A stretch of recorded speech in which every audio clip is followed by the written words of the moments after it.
Greetings and salutations. Welcome back to PhotoJoseph's Photo Moment. We are in the Q&A portion of the show. We are talking about this Mafrotto XUME, XUME, Zoom magnetic adapter. It's kind of cool, kind of funky, and I see there's some comments. Trevor says, I had been planning to buy Zoom, but then they were bought by Mafrotto. Oh, okay, that's interesting. So Zoom used to be its own company, and then that was bought by Mafrotto. Oh, interesting. I did not know that. Okay. But so you're not happy that they're bought by Mafrotto? Well, I don't know what to tell you there. I really like Mafrotto products. I've got quite a few bigger, heavier tripods, expensive, made in Italy ones, and the cheaper ones made in China, which obviously aren't as good. But I've been really happy with all my Mafrotto products. So, Tom Wedge is asking, are these filters stackable? So, the filter, remember, that's not a filter itself. We're not talking about the filter itself here. It's just the holder. I wish I could take that piece off, but I can't. It is really stuck on there.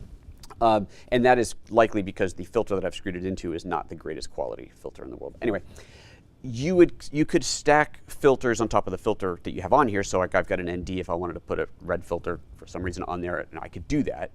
But that's stacking to the filters themselves. It has nothing to do with the magnetic mount. Now, how many filters you could stack on there before they just fell off from pure weight, I don't know. I certainly wouldn't go too carried away with it. But basically, I mean, look at it this way. The attachment that's on here that screws into the lens will screw into anything that has those threads. So I could put a filter on this. Let's say I wanted to put a skylight filter on my lens and then put the magnetic filter on top of that and then have my ND or polarizer or whatever on the other end of the magnetic that I can swap that on and off while leaving the skylight filter on the lens. You just have to make sure the skylight filter has receiving threads on its outside side. Does that make sense? So that you can screw in another filter. Otherwise, that's it. I don't think there's any other necessity in there. That's pretty much straightforward. If that's not quite what you meant, let me know. Trevor says the prices went up. You need a lot of adapters. Oh, did they go up? That's too bad. I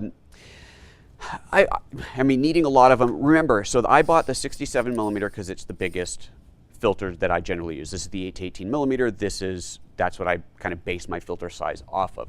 I can take this and step it down to a smaller lens and then attach this to that, which is what I was doing before without the magnetic adapter, without the zoom adapter, just taking the filter and stepping it down. So there's no difference. You can still do that other than wanting to have multiple, I don't know if you'd call it the male or female end, but I guess it'd be the male end, multiple male ends of this, which would be great. So you have those on multiple filters, you can certainly do that. One thing to consider too is once you put the adapter onto the filter, if you're storing them in your filter boxes that they came in, they may not fit anymore. Like this, it doesn't latch anymore. So it's just, little things like that. But if you've got a filter pouch that you're storing them in, it's probably no big deal. Incidentally, if you're looking for the step-down rings, I'll link to some of those down below as well. Trevor says, video guys use them to quickly move an ND between lenses, so each lens needs a receiving adapter. Oh, okay, there you go. So that's another way to do it. Right, if you are buying really good quality ND filters, and spending a couple $100s on them, and you only want to have the one that you move between lenses, then yes, that's a great way to do it.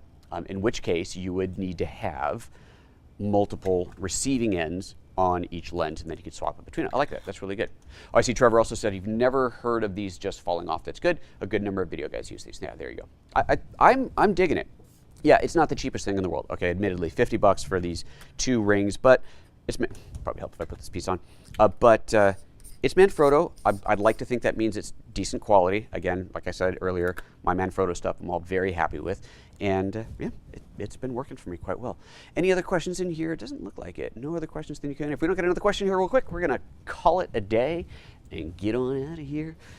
I'm going to give you like a 5, 4, 3, 2. I'm counting down verbally, but counting up on my hands. You like that neat trick? It's like a walking and chewing gum at the same time. Okay, no one else has any questions, in which case we are going to wrap it up. That is the show. Thank you very much, everybody. So next week, oh yeah, I know I was telling you guys on Wednesday that I was going to do the video today, kind of trick some of you, on I always keep forgetting the name of it.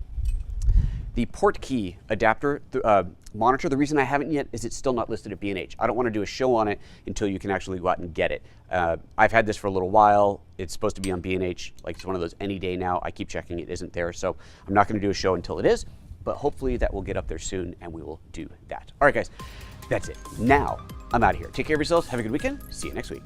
Bye-bye.